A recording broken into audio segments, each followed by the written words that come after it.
శ్రీకృష్ణ పరమాత్మ విషాదంలో పడ్డ అర్జునునికి అనేక విషయాలు చెప్పారు. విషాదయోగం పూర్తయింది, సాంఖ్యయోగం పూర్తయింది, కర్మయోగం కూడా పూర్తయింది. అంటే నిష్కామ కర్మయోగము, ఆత్మతత్వము, ధర్మ కర్మ చేయవలసిన విధానము ఇవన్నీ చెప్తూ వచ్చాడు. ఇప్పుడు జ్ఞానయోగంలోకి వస్తున్నాడు. జ్ఞానయోగంలోకి వచ్చేటటువంటి సందర్భంగా పరమాత్మ అన్నటువంటి ఒక్క మాట ఏమిటి అని అంటే, నేను చెబుతూ ఉన్నటువంటి ఇది ఏదైతే ఉన్నదో ఇది పూర్వం నేను సూర్యునికి చెప్పాను, సూర్యుడు మనువుకు చెప్పాడు, మనువు ఇక్ష్వాకుకు చెప్పాడు.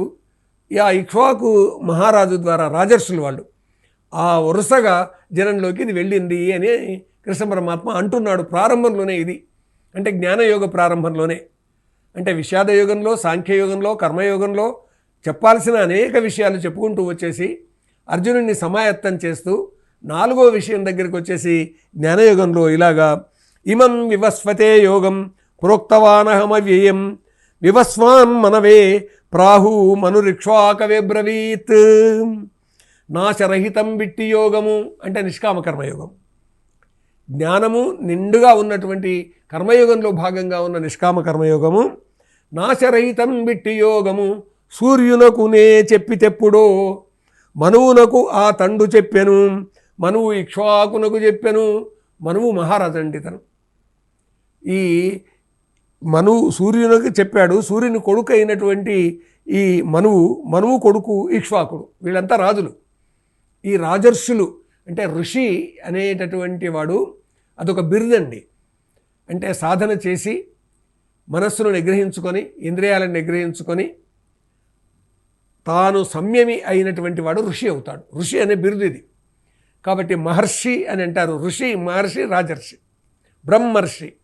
కాబట్టి ఇక్కడ రాజర్షులు ఆ కాలంలో ఉండేవారండి. జనకుడు రాజర్షి అండి. నిజానికి పరశురాముడు కూడా ఆయన దైవము, కానీ ఆయన కాలంలో కొంతమంది రాజర్షులు కూడా సంవరింపబడ్డారు అని కథనం ఉంది. ఆ కారణంగా రాజర్షులు కొంతమంది వెళ్ళిపోయినారు అనేటటువంటిది. రాజర్షి నుంచి బ్రహ్మర్షి కావాలని కోరుకున్నాడు విశ్వామిత్రుడు. గాదిపుత్రుడు అతడు క్షత్రియుడు విశ్వామిత్రుడు.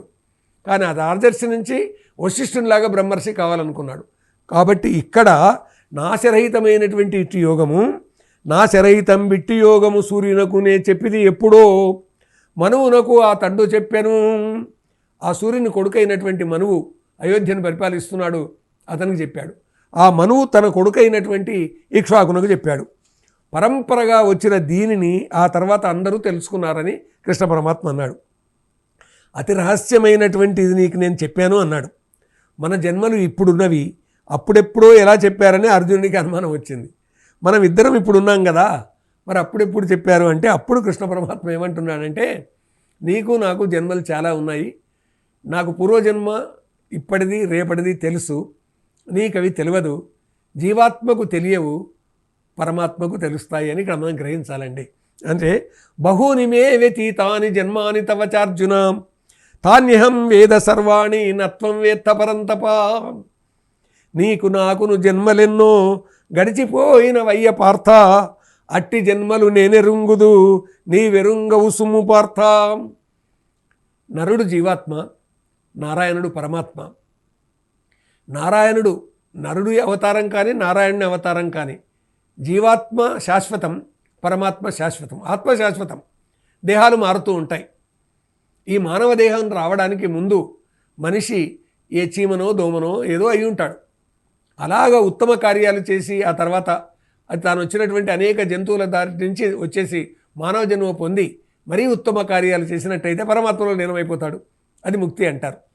కాబట్టి నీకు నాకు ఎన్నో జన్మలు ఉన్నాయి.